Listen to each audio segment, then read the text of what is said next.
Good evening everyone. देखिए आज हमने एनसीईआरटी क्लास 12 का सेकंड पेपर लिया है और उसमें मैंने कुछ क्वेश्चन एल्किल हाइलाइड और अल्कोहल चैप्टर से लिया है, क्योंकि चैप्टर पढ़ते हैं उसके बाद में जो क्वेश्चन दिए जाते हैं उन्हीं को मैंने आप लोगों के सामने प्रस्तुत कर रहा हूँ। देखिए कैसे क्या है। बोला जा रहा है कि which would undergo SN2 faster.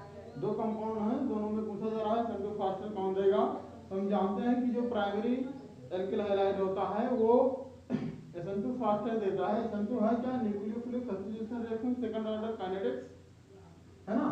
तो ये आप देखेंगे तो ये आपका यहाँ जहाँ से एल्किल है और ये हाइलाइड है तो ये बॉन्ड जो है यहाँ पर दो कार्बन जुड़े हुए हैं, देखेंगे आप। तो ये हाइड्रोजन और इधर कार्बन इधर से सेकेंडरी है और यहाँ आएंगे तो जहाँ से हाइड्रोजन जुड़ा है वहाँ से एक कार्बन ये है और एक कार्बन इसके बाद में ये जुड़ा है, तो ये 1 डिग्री कार्बन है।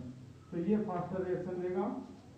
इन दोनों में तुलना करेंगे तो यहाँ पर हाइड्रोकार्बन चेन समान है, इसमें भी समान है, नंबर ऑफ कार्बन भी समान है, ब्रांचिंग भी समान है, लेकिन यहाँ पर आयोडीन लिविंग ग्रुप है, यहाँ पर आपका क्लोरीन है, क्लोराइड आयन होगा तो आयोडीन बेस्ट लिविंग ग्रुप है, इसलिए ये फास्ट रिएक्शन देगा। और यहाँ पर एथेनॉल की बात की गई है तो एथेनॉल में क्या है कि एल्किल हाइलाइड के स्ट्रक्चर पर निर्भर करता है, उसमें टर्सरी फास्ट रिएक्शन देता है सेकेंडरी और सेकेंडरी फास्ट रिएक्शन देता है प्राइमरी से।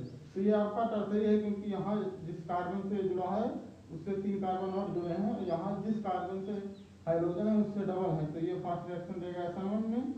इन दोनों में तुलना करेंगे तो ये आपका सेकेंडरी है, ये प्राइमरी है, ये फास्ट रिएक्शन देगा। और उसके बाद ये और कुछ लिखा जाएगा था, एक लिखा है यहाँ पर। उसके बाद हम देखेंगे यहाँ पर जैसे